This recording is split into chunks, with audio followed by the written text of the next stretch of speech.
नमस्कार सब लोग के।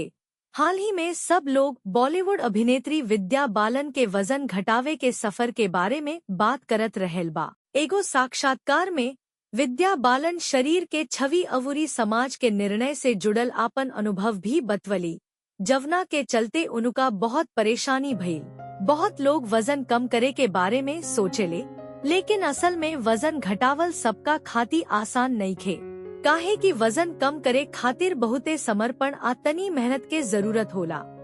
वजन कम करे के मेहनत शुरू करे से पहले आपके लक्ष्य के समझल जरूरी बा। आपके वजन केतना कम कईल चाहतानी। हालांकि एकर कवनो एक आकार के समाधान नहीं खे, लेकिन ये 4 टिप्स आपके वजन घटावे के लक्ष्य के हासिल करे में मदद कर सकता। 1. लक्ष्य तय करी।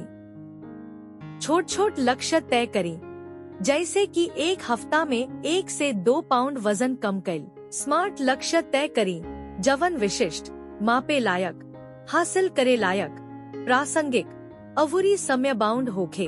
अपना वजन घटावे के प्रगति के ट्रैक जरूर करी। 2. संतुलित आहार पर ध्यान दी। नियमित रूप से पोषक तत्व से भरपूर खाद्य पदार्थ जैसे फल, सब्जी, दुबला प्रोटीन, साबुत अनाज अवूरी स्वस्थ वसा के शामिल करी। ऐसे आपके जरूरी पोषक तत्व मिल जाए अवूरी आपके पेट भरल महसूस होई। एकरा अलावे हिस्सा के आकार के नियंत्रित कईल अवूरी भूख के संकेत पर ध्यान देहल जरूरी बा। प्रोसेस्ड फूड अवूरी चीनी वाला पेय पदार्थ से परहेज करी, काहे कि एकरा में कैलोरी ज्यादा होखेला अवूरी एकरा में कवनो पोषक तत्व ना होखेला। भरपूर पानी पिए के चाही, काहे कि ई आपके पेट भरल महसूस करे में मदद करेला। ई दिमाग के संकेत देवेला कि आपके ज्यादा खाए के जरूरत नहीं खे। 3. नियमित शारीरिक गतिविधि पर ध्यान दी। जवना गतिविधियन में रौरा मजा आवेला ओहमे शामिल होखी।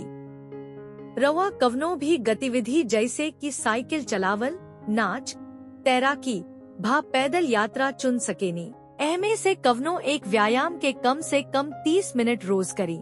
इहो देखल गयल बा कि अगर ताकत के प्रशिक्षण, मांसपेशी बनावे के व्यायाम के कार्यक्रम में शामिल कईल जाए तो वजन घटावे के नतीजा अवूरी निमन होखेला। 4. तनाव कम करी आ बढ़िया नींद पाई। ध्यान, योग, अवूरी गहरा सांस लेवे के व्यायाम जैसन तनाव प्रबंधन तकनीक से तनाव के प्रबंधन करी। तनाव कम कईला से वजन घटावे में भी मदद मिल सकता। इहो देखल गयल बा कि 7 से 9 घंटा के क्वालिटी नींद हमनी के हार्मोन के नियंत्रित करेला, जवना से जंक फूड के लालसा कम हो जाला। यह सब बिंदु पर अधिक जानकारी खातिर हमनी के चैनल के सब्सक्राइब करी आ स्वास्थ्य से जुड़ल विषय पर अपडेट रही। यह टिप्स के अपनाई आ अपना जिंदगी के स्वस्थ तनाव मुक्त बनाई।